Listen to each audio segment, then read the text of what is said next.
Award-winning journalist Michael Hastings. The FBI said today that Hastings was never under investigation, despite the journalist's apparent concerns that he was the target of a federal probe.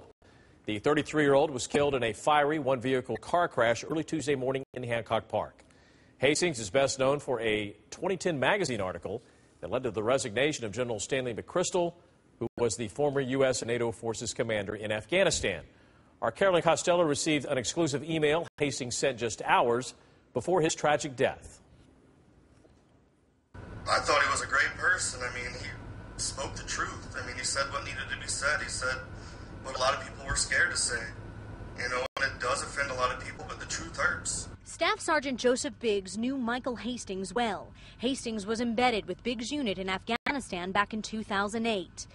He tells us the two have kept in touch over the years. It had been several months since they last spoke when Biggs got an email from Hastings that didn't seem quite right. Monday morning, I woke up and I get an email and it's very panicked.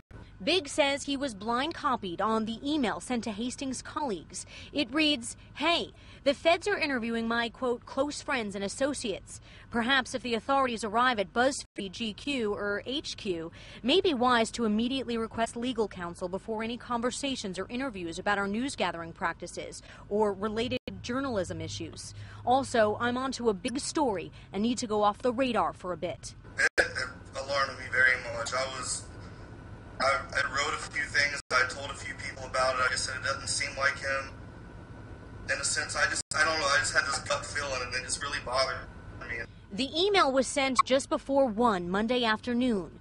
15 hours later, Hastings was killed in this fiery crash on Highland Avenue. Strangers showed up to the scene to pay their respects. I'm hoping nobody was following him and he just lost control. Breaking news photographer Scott Lane happened to be less than a mile from the scene of the crash Tuesday morning and shot this video. Video from his car's dash camera caught what appears to be Hastings' Mercedes minutes before the crash, speeding through a red light. 34 seconds pass and no other cars pass through the intersection. There's no cars that are following him. And he flies by, 10 seconds, 20 seconds, 30 seconds goes by.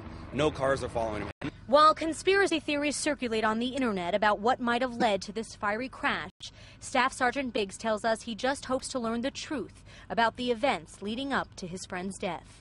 I'm going to be willing to help and do whatever I can, though. I want to make sure that people will look into this story and make sure that they find out whatever happened.